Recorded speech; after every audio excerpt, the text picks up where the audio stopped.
even if it was if private parties were the entirety of all of the cases that we have, that's 0.005% of the population of Vermont. And I mean, out of all of the cases that we have had in Vermont, only 119 have been in the entire southern half of Vermont, where we are.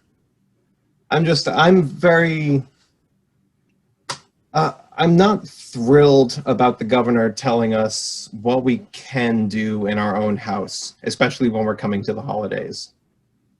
I understand that's smirk-worthy, but I think that the only oath that we swore as select board members when we signed on was to uphold the rights of the Constitution, and I don't see anything constitutional about telling me what I can do in my own house for Thanksgiving and Christmas. And I'm not comfortable biting that bullet. So explain to me why we should tell the people who elected us to bite the bullet for something that is a drop in a bucket, which is giving a lot of credit to drops. I don't think that the select board is doing any such thing. Okay, well, you know, if I understand people have concerns, and it's what's coming down from the governor. And I would say, if you take issue with it, then get in touch with the governor. Well, I have. The select board is not in a position of enforcing the governor's directives. Well, I understand that, but we can at least... What? Tell people it's okay to ignore them? I mean... Yeah, I mean, what good is it if we all have all these anecdotal stories, which I know we all do, of Airbnbs and of neighbors coming back and forth and people ignoring all of these protocols, which I think we all agree, if they were going to work, it would require close to 100% compliance with the rules. But if we're seeing people who are not complying, then all these mandates are doing is hurting the people who are complying. And I'm saying that as a father who has seen what 8 months of isolation does to a 4-year-old and 10-year-old boy. I'm saying it as someone who has been an essential worker and who has been in contact with other essential workers. I feel like the governor needs to hear someone or hear some communities that are not okay with just locking everything down for something that doesn't seem that big a deal. I mean, maybe the idea is to prevent it from becoming a big deal. I know that that's the idea, but we're 8 months into this right now, and it's still an extremely tiny deal. I have heard so many people who have come up to me telling me about either concerned about their work or concerned about what's happening with the schools, or concerned about what's happening with church, concerned what's happening with Thanksgiving and Christmas. I don't like the kind of life that we are conditioned to right now. And I don't think that any change that the governor is going to hear is going to come from the top or from Burlington or from Montpelier. It's going to have to start coming down from the bottom. And I'm there. I don't think that this is something that should be tolerated. You know, we can't have the governor in our house telling us what we can do. Rich, hello. Go ahead. Vincent, I think you're right. I think as politicians, you're in a tough situation. You want to do the right thing. So sometimes it is, you tell people you do what you think is right. As a politician, I'm not going to tell you what to do. I'm not going to tell you what the governor says to do. You know, I've had this conversation with my wife about, you know, we're not allowed to bring anybody to our house. And she's like, what?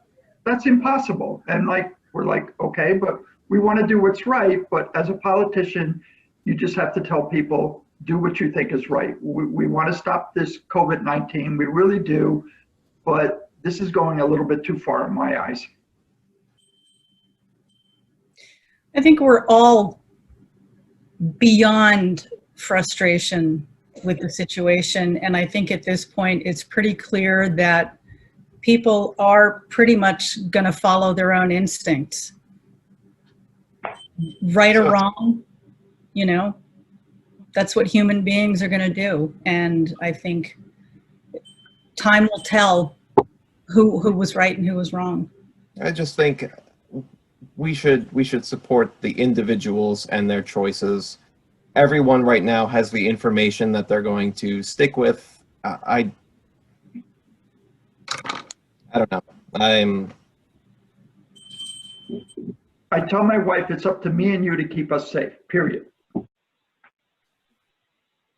I just don't think it's the select board's place to tell our constituents what to do on the matter. No, I don't think it is, but I think as select board members, we can at least express frustration with the governor, and we can say,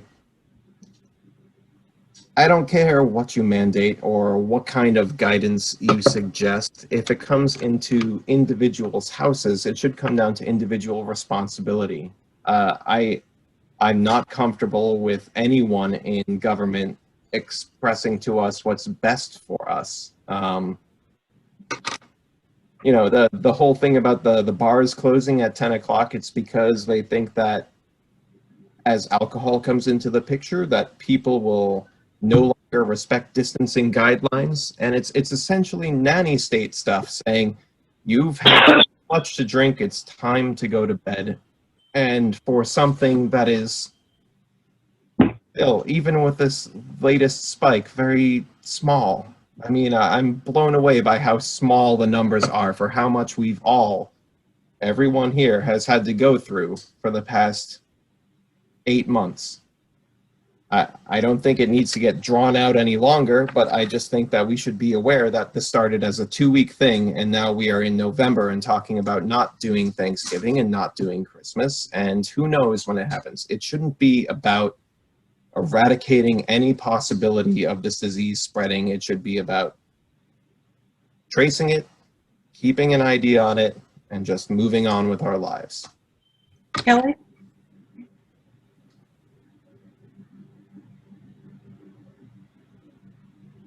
I think that everyone's frustration is with a virus. I disagree. And you can be really angry at a virus. The governor is trying to give people as much information as possible and make suggestions, although you can call them mandates, he is trying to let people know what they can do to protect themselves and their families, and by extension, our entire community. So you can look at the deaths and the illness of people as being small if you want to. For some people, that risk is very, very close and is with people that they care about.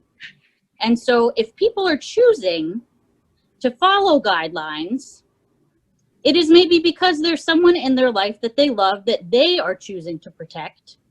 And shaming them for doing that is completely inappropriate. And it is not the select board's place to carry out the governor's enforcement of his guidelines, but for the select board to say that they should disregard them, I also think is pretty irresponsible. This is 8 months into something that is completely out of our control. And people who are in charge of making hard decisions for an entire population are trying to get everyone the best information that they can for how to protect themselves. And it does come down to the choices that you make in your household, in your workplace. But don't make people feel badly for making responsible decisions. I don't think anyone is trying to do that.